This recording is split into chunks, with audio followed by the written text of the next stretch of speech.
Solid Gcasher natin. Wala pa sila. Ma'am Ana Rebola, shout out. Good evening, mamang. Good evening din po.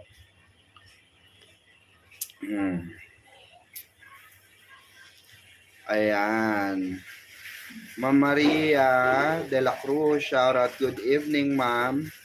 Ayan, the Barda is running on May 30. Oo, kasama si Alden. Quirino, I'll go there to see the Barda and other sparkle artists. Ayan, punta-punta kayo ha, sa 30. Di ako mapunta niyan. Dahil medyo malayo ako. Malayo masyado yung venue. Sa Maynila yung venue. Quirino, no?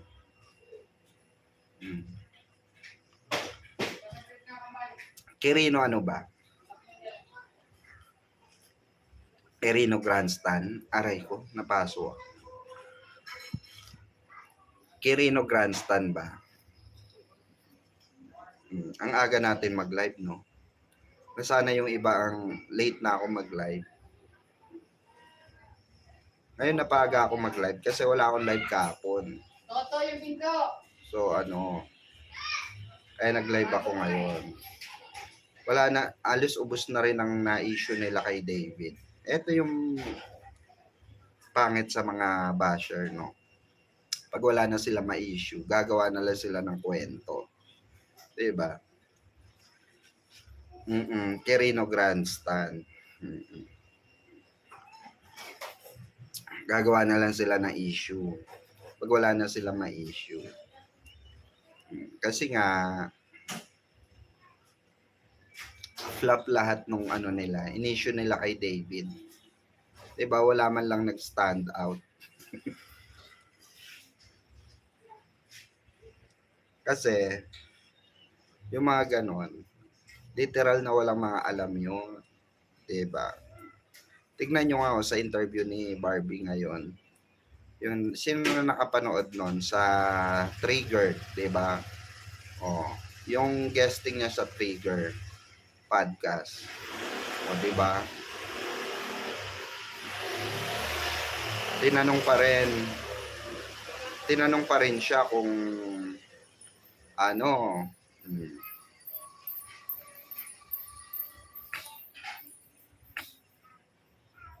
tinanong pa rin siya regarding kay David, diba? So, ibig sabihin mga kabarda, talaga merong barda. Ang dami-dami mong tatanungin na mas applicable. Bakit si David pa, diba? Meaning to say, magaling talaga sila. Magaling silang makinig, ganun. Sa mga naririnig sa showbiz. Puro taga-showbiz naman nagtatanong niya. Lagi pa rin kadikit ang pangalan ni David. Pag si David naman, laging kadikit ang pangalan ni Barbie, diba? Kasi nga meron silang unfinished business. Ganon yun. Diba? There's no edit. See in Hong Kong. Anong edit C? Madam, there is no edit C in Hong Kong. Sino pong edit C?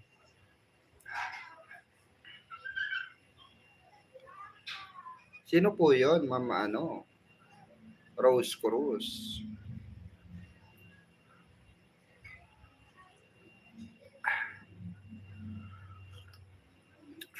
Ayan, kapi-kapi tayo.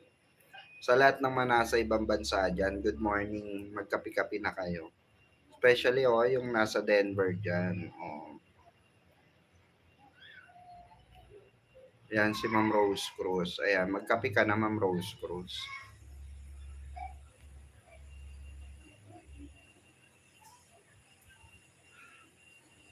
Good evening, madam. Can you please edit what what he meant. Hindi kasi maayos yung ano ba yan?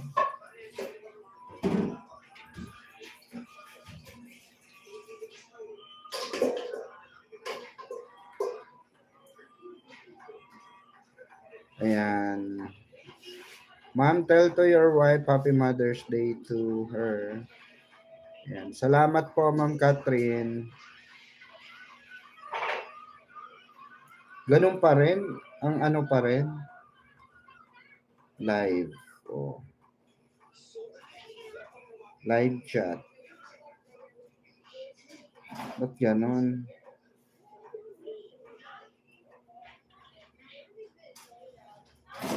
Live chat summary on. Message delay na.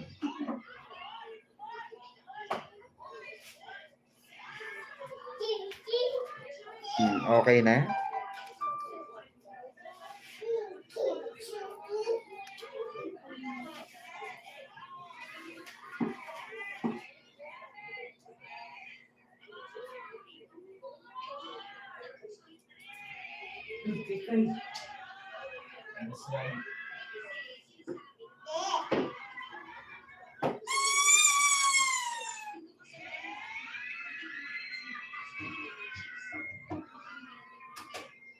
Oh, ayan, pakinggan natin to. Kanya-kanya kaming iba pang TV show noon na heavy drama. So parang yun yung pahinga namin, yun yung breather namin sa isang linggo. Every Thursday. Ayun, nagano pala sila, no? Ine-enjoy lang namin yung taping kasi nga the rest of the week, heavy drama yung shows namin. Masaya yun. Parang yung break time nyo. Yes. Tambay, bayad-bayad. Yes, oo, catch up, ganyan, food trip. Yan. Looking back, siguro James dapat Vargas. mo or what? Asan na kaya si James Vargas, no? Na parang you didn't appreciate it as much at the moment. Hindi, or siguro dapat mas naging in the moment ako. Kasi hindi ko na mababalik yung panahon yun eh. Di ba ngayon, pinagkukwentuhan na lang natin. Correct. Binabalikan ko na lang siya sa memories ko. Pero sana nung time na yon mas naging in the moment ako. Kasi parang nung time na yon kunyari nasa set ako ng Teen Hearts, yung utak ko nandun na ako agad sa taping kinabukasan. Di ba yung schedule mo for the rest of the week, ganyan-ganyan. Alam mo na kasi, kunyari may party pick ka, so magre-rehearse ka ng ganitong oras, ganyan-ganyan.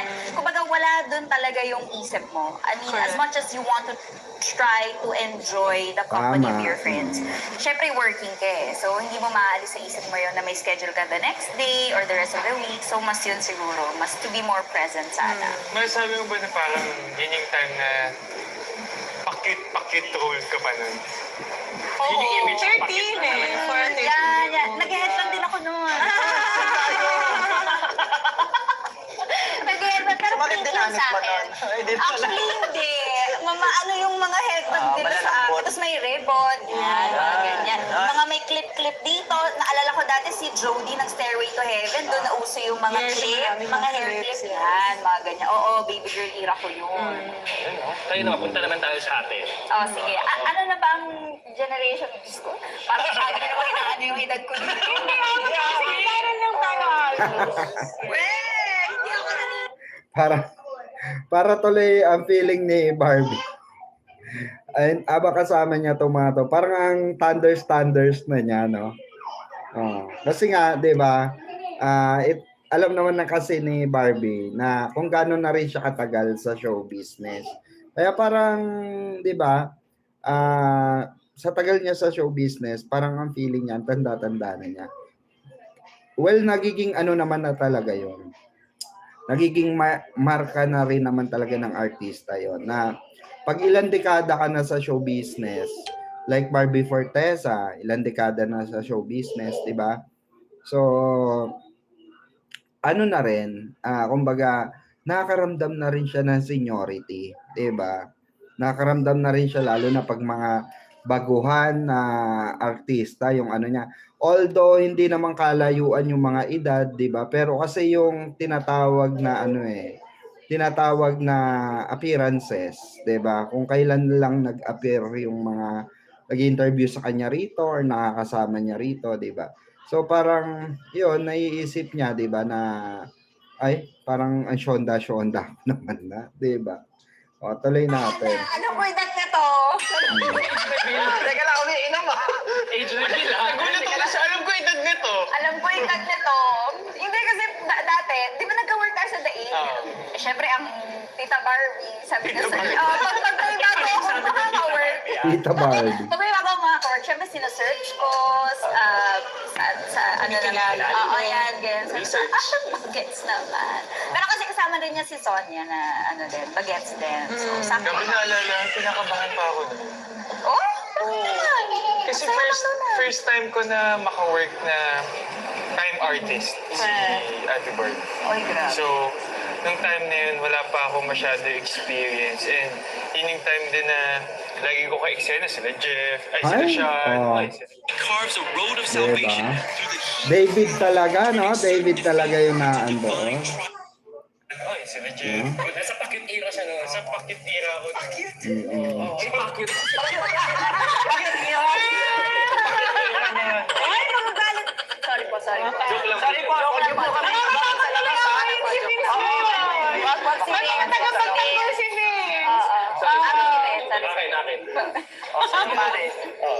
Sige. Pero doon ko din nakita na ano, Ay! na parang na-stretch din ako na kailangan hindi kakakabahan at the same time, kapag diba? nandun ka na, madadala ka na lang talaga kasi ang galing ni Ate Barbie. Talaga naman. Talaga. Baka talaga, pare. Ang galing ng slide din. Oo, ang galing ng segue. Pero paano mo i-describe yung era mo na yun? Ikaw naman, kwentuhan mo na mga akin. Yung era ko na yun, Would you see her out of it, na?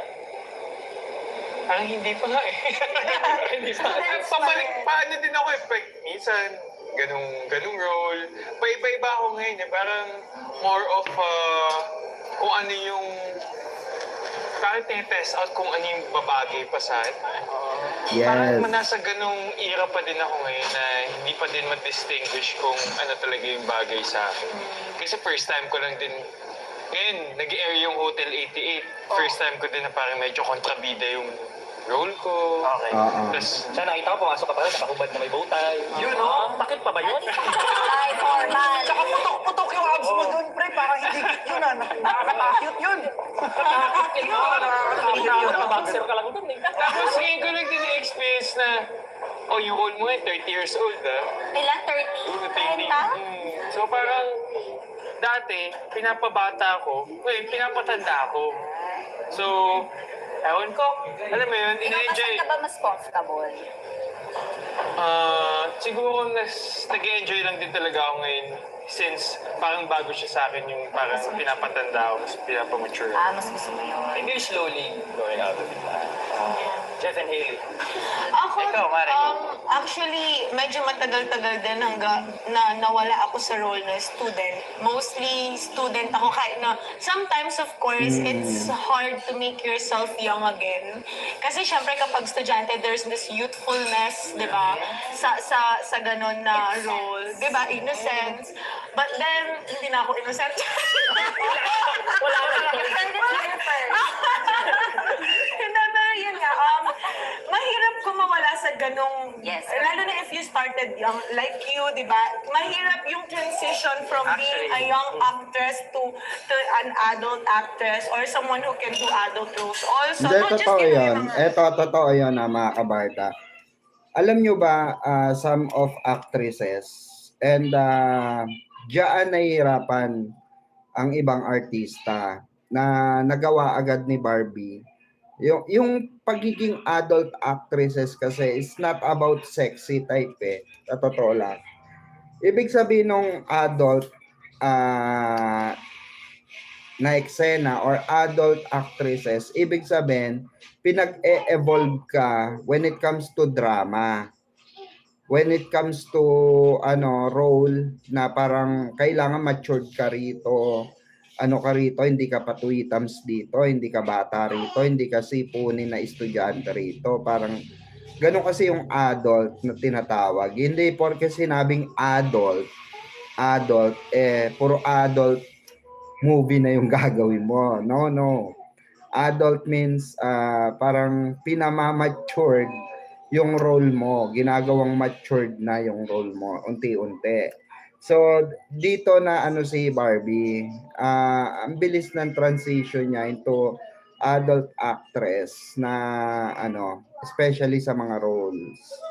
'Di ba? Especially sa mga ano, mga ka-eksena niya, 'di ba? Dahil ipina-partner na siya sa mga malalaking tao, malalaking artista, kaya ganun. Kaya advantage din talaga yung mai-partner ka sa mga batikang artist. Oh, kagaya ni ano, ni sinasabi ni David Licauco na feeling niya pagka si Barbie ang ano niya, ang ka-eksena niya, feeling niya lumalabas siya. Lumalabas yung totoong talent niya as an artist. Yung gusto niyang ibigay sa eksena na ilalabas niya dahil nga siguro mas nade-develop siya kasi nga marunong yung ka-eksena niya.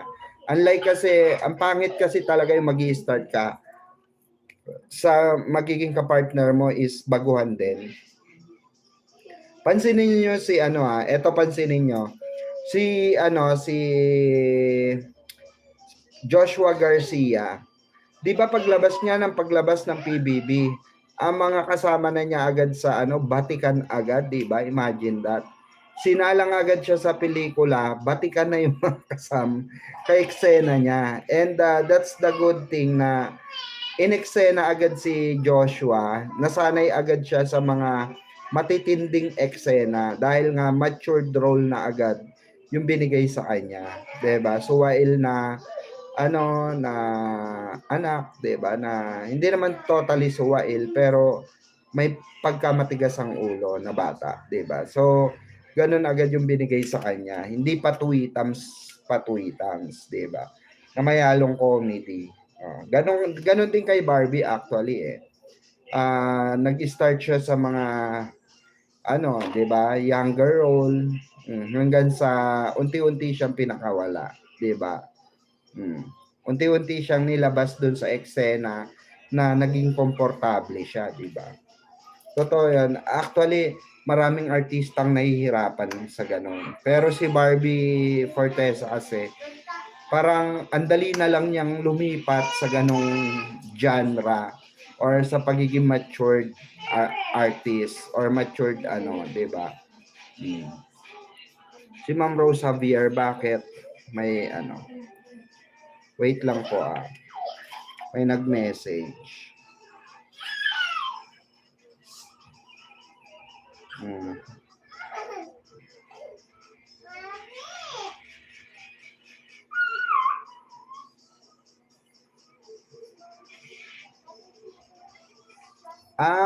Okay.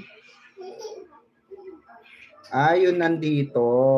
Ito pala yung sinasabi ni Ma'am Rose Javier. Na-ring daw. Ayan o. Tignan nyo. Ayan pala o. Tignan nyo. Yan daw ring na yan. Ayan. Naparehas daw kay David Licauco.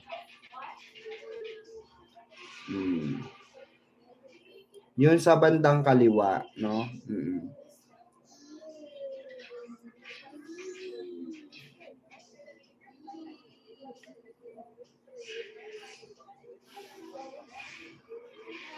Yan, tuloy natin, tuloy. Medyo explicit scenes, but yung mas adult or mature na role, di ba? Yes, correct. So mahirap din siya. To be honest, ako din, I'm as of the moment, pareho kami ni Vince. Yung nilalaro pa kung saan. Pero luckily to me, I've also experienced a lot of role where I was a mom. Yung naging nanay ako, buntis ako. Limang beses ako umere, di ba? Pero beses ako umere. Di ba nga? Di ba? Pero yung mga ganong role, actually, nakaka-excite din siyang gawin. Sa'yo naman dito. Di ba? Kasi hindi mo... Di ba sabi sa'yo, isip sa lahat eh? Kasi wala ka pa talagang experience. Kasi yung pagkabata, dumaan ka naman doon. So, alam mo siya kahit pa paano, di ba? Yung motherhood. Iba. So, yun naman siya. I know! Hindi kasal? Iirin na ba ba talaga? For What real? made you decide? For research purposes, for future roles? Ang Ganun. blooming niya talaga, no, Okay, mga at least alam ko na kabarda. kapag in reality na. Ganito yung hawak sa table. Prepared ka na. Yes, gano'n. Ikaw, Jeff. Ako, Ang blooming niya talaga, no? masasabi ko, uy, di naman, pre. Masasabi ko rin naman na hindi pa ako nakawala doon. Kasi andun pa rin ako sa era na best friend ako lagi. And then, andun pa rin yung, youthfulness andun pa rin. Yung nanliligaw, pero yung nililigawan ko, nag-aaral pa, ganun. So, para sa akin, medyo hirap din ako, no, na mag-transition. And hinaanapan ko rin ng way na, paano ko ibigay sa role, kunwari bigyan ako ng role na medyo mature onte. Mas sure. Mas sure. Tama. For sure, oo. Pero, yun nga, medyo inaantay ko din yung opportunity na matry ko paano. And that's really exciting for me. And hopefully, in the near future, magkaroon ako ng role na mag-level up age-wise and paano i-atake naman ng bagong character. Craft-wise naman na tayo, diba? Darating. Pero it's not a bad thing, Kasi, believe it or not, last year, 27 ako, gumanap ako ng 16 years old. Bumalik ako like all the way back to 16 years old. This for what project? How did you Until she prepare? remembers for with Miss Charo and Miss Boots. 16 naman ako doon. Sabi ko, like you, parang biglang kinailangan kong ibalik, ano ba ako dati nung 16 ako, ganyan. Kaya, para eto sa nga akin, 'di ba? Eto yung sinasabi natin. Na sometimes kumukuha sila ng appearances sa mga personal life nila. So maybe eto so dun sa nag-trending na picture ni Barbie, remember, 'di ba? Yung nag-trending na picture ni Barbie na naka-bra lang, tawag dito, naka-sport bra siya, 'di ba, sa party ni Janra na issue talaga ng bonggang-bongga. In-issue. Kasi baka naman kasi may connection, no? Baka naman kasi yung pelikula na gagawin niya merong connection doon sa saan po? Doon po sa ginagawa niya with Sharon Cuneta, 'di ba? Baka isa 'yon sa dahilan kung bakit siya na gano'n. Kasi gusto niyang i-feel, kasi gusto niyang i-attach yung sarili niya into the reality, 'di ba? Gusto niyang i-attach yung sarili niya doon sa pangyayari na 'yon, 'di ba? Na ganito ba yung feeling? Ganito ba yung feeling ng parang party goer na kasi 'di ba? Anong title nung nung movie nila ni Sharon? Ano nga 'yan, Mami? Love Thy Mother, no? Mami? Ano nga 'yon? Love Thy Mother? Honor Thy Mother. Honor Thy Mother. So, may tendency na siya yung anak ni Sharon Cuneta rito. Ito, unahan na naman natin. May tendency kasi, 'di ba, na connected yung outfit niya dun sa ni Janra, dun sa event ni Janra. Either may connection yon sa role niya na gagawin dito sa Honor Thy Mother, 'di ba?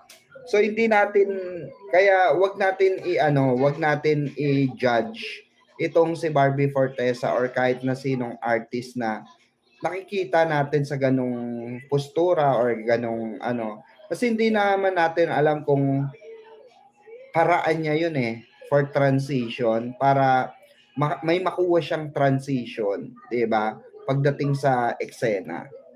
Ganon. And happy Mother's Day to your wife. Salamat po. Ayan. Where can I watch until Baby? Ayan. I can find it on Netflix. Until She Remembers. Meron na ba sa Netflix? Wala pa, di ba? Wala pa po ata sa Netflix ng Until She Remembers. Personally, Tuloy natin. kumbaga, hindi basehan ng kung ikina-level up mo or hindi, yung age mo in terms of roles. Tama. I think it depends and nagbabase siya sa maturity mo as an actor. Correct. How you take on roles, ganyan, no matter how age or anong klaseng role yan, ganyan. I think yung type of pag-aaral mo dun sa character. Mas dun Correct. natetest yung maturity mo as an actor. I think din naman na parang, yun nga, it doesn't reflect naman sa yung image mo or something. Yes. When it comes to the ages of your roles. But I think kasi when you're starting off, there's just this image that you have to portray na you're so nice, you're so kind, you're this innocent child. Na parang, ang bait nito, cute ko. Makabasag pinggan. Makabasag pinggan. Image, ano? And don't you think it's actually Yellowing worn out tires? This tire foam makes them look new again. Just spray it on to clean up dirt. Anong sabi ni Ma'am Helen Villanueva? Most Barda fans transferred to Dasbia because that's what they like when they see Dasbia's preference. Ayan. Were they all out? Unlike Barda is still on low key. Sabi ni Ma'am Helen Villanueva. Ma'am Catherine Beltran, maybe B's character in Honor Thy Mother is a prodigal daughter. Well, possible po, di ba? Possible. Kaya parang tawag dito. Diskarte niya paano niya i-portray yung role niya ron or yung pagganap niya bilang isang, 'di ba, anak. parang compliment na binibigyan ka nila ng role na hindi na ikaw. Kasi ibig sabihin, alam nilang kaya mong gawin yun, di ba? Parang it's actually a good compliment. Medyo napapasarap na yung usapan natin at nakita ko minamata na ako ni Hailey dun sa Ferrero. Sabi ko sa kanya, Kainin na natin. Isi-segue ko na lang real quick. Ito ang food na nandito ngayon. We have our chili con fries. wow! Yes. Burger spring rolls. Ang nandun, ang pork belly inasal at ang kanilang carrot cake and the Ferrero cake. Ayan. So guys, Simulan mo please. na, Hailey. I will do the honors sa Ferrero cake, okay? Oh, habang kumukuha kayo, sasagot din dapat ako. Tama nga pala. Like with Maka, I did for a year, high school ako doon. Ganon, 1 year ako high school. So, and di naman ako parang, di ako namamadali. Hindi ako na parang kailangan ko na mag-transition. I think it's sort of a blessing na up to, like right now I'm 23. But until now, I'm still doing, like I'm 16 and 15. So as long as I can do that, I'd happily do it. Yes, maximize your youth. Diba? Tsaka kaya pa pumasok. Pasok pa rin. Sige, game na ba? Tsaka sa totoo lang, parang feeling ko advantage yan kapag kaya mo ng, kung kaya mo mas patandain yung roles, kaya ka pabatain. Parang feeling ko ang swerte mo kasi kaya mo gawin lahat eh. Eto nga yun. Ito yung nag-trending nga, 'di ba? Wait pakita natin sa kanila. Instagram. Na ang dami-daming nambash na mga matatanda, mga bata, 'di ba? Halo-halo na. Barbie is back. Let's go. Happy Mother's Day! Lagay mo tong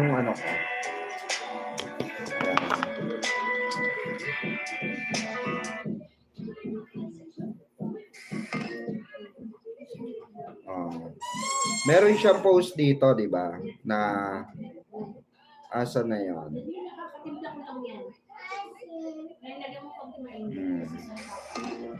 Kay genre tayo.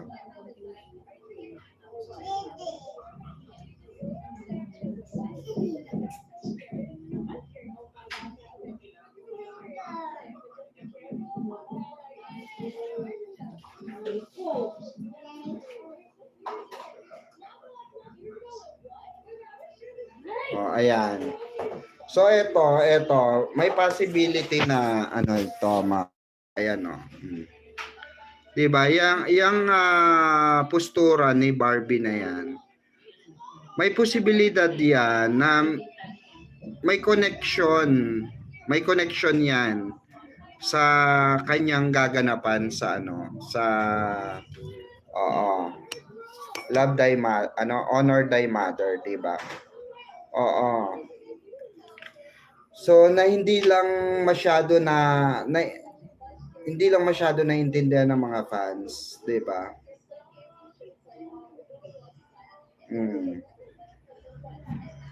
Na grabe yung pambabash kay Barbie sa Facebook, 'di ba? Alos din nila maintindihan kung bakit ganon yung postura or suot ni Barbie Fortesa sa isang klase ng party, 'di ba?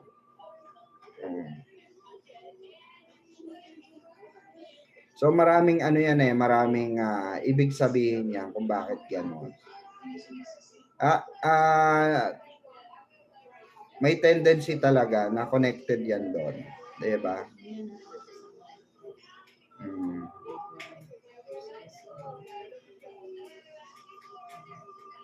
Ito yun na ma-showcase mo yung skills mo, yung maturity mo sa craft natin. And wala, yun lang. Yun lang yung thoughts ko tungkol dun. Barbie, yung nga sabi mo na parang hindi naman yung maturity naman na sa role. Pero that's speaking in hindsight. But dati, did you feel ba na nalilimitahan ka by that image? Yes. Especially yun na nag-start ka at a very young age. So mostly talaga mahirap i-transition yun kasi nakikita ka ng mga Like at that time, at that moment, feeling mo na nababox ka? I think more than the pagiging pa-cute nung time na yun, mas feeling ko, hindi ko pa ito na-realize dati kasi talagang since gusto ko talaga mag-artista, gusto ko umarte, ganyan. I treated everything like it wasn't work for me. Like, I really had fun talaga. I really had my time. Pero ngayon, realizing it now, siguro mas nakahon ako sa mga mababait na roles. Mas yung mga goody-goody.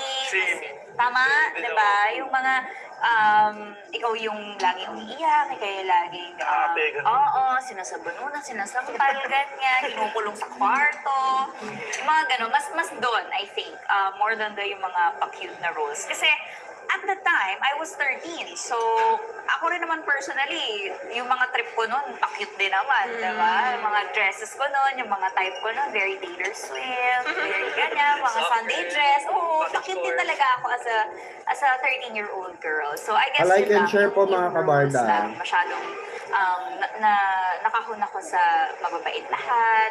Yung parang hindi nila iniisip na pag may kunyari may project, lagi akong nandun sa mabait. Hindi nila ako nilalagay doon sa masama. Or kontrabida. Pero ano mas prefer mo? Parehas siyang complex. Say goodbye to tough dirt and grime. The sore flies Pero, 800 W. I think meron pang si Barbie dyan. Parehas siyang challenging, both bida and kontrabida. Pero recently ko lang kasi na-experience maging kontrabida and I really enjoyed it. Yes, oo. Napanood ko yun yung Kontrabida Academy. Yan, Kontrabida Academy. And nagkaroon din ako nag-guest ako sa show ni Miss Julian San Jose tsaka ni David, yung Heartful Cafe dati. Kontrabida din ako doon. Na-enjoy ko din yun. Direct Mark de la Cruz yun. Sobrang na-enjoy ko siya. Maybe because diba? Alam mo, Barbie, kung bakit na-enjoy mo yon? Alam mo kung bakit na-enjoy mo yon? Kasi alam mo na crush ka ni David. Di ba? Alam niyang crush siya ni David.